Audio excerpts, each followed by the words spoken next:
श्रीवर्धन तालुक्यातील मौजे बागमांडला इथल्या समुद्रकिनाऱ्यावर पहिल्यांदाच नर जातीचे ग्रीन सी टर्टल आढळून आलं। दुर्मिळ ग्रीन सी टर्टल कोकण किनारपट्टीवर सापडल्यानं वन्यजीव प्रेमी आणि वनविभागाकडून आश्चर्य व्यक्त केले जात आहे। बागमांडला येथील फेरी बोटीच्या नवीन जेट्टीजवळील चिखलपट्टीत एक मोठं कासव वाहून आल्याचं निदर्शनास येताच तिथल्या कर्मचाऱ्यांनी तात्काळ कांदळवन कक्ष दक्षिण कोकण कार्यालयाशी संपर्क साधला।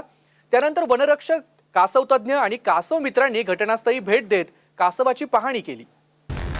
या पाहणीत हे कासव ग्रीन सी टर्टल प्रजातीचे नर कासव असल्याचं स्पष्ट झालंय।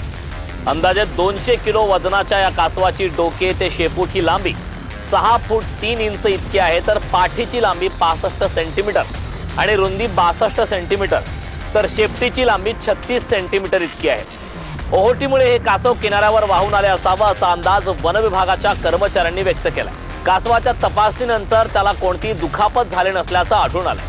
कांदळवन प्रतिष्ठानचे सहाय्यक संशोधक मोहन उपाध्याय यांनी सांगितलं की रायगड जिल्ह्याच्या सागरी हद्दीत सागरी कासवांच्या 5 प्रजाती आढळतात। यापूर्वी या भागात ग्रीन सी टर्टलच्या मादी आढळल्या होत्या, मात्र नर ग्रीन सी टर्टल आढळण्याची ही रायगड जिल्ह्यातील पहिलीच घटना आहे। कांदळवन विभागाचे वनरक्षक, कासव तज्ञ, स्थानिक ग्रामस्थ आणि फेरी बोटीवरील कामगार यांच्या सहकार्याने या ग्रीन सी टर्टलला सुरक्षितपणे त्याच्या नैसर्गिक अधिवासात मुक्त करण्यात आले।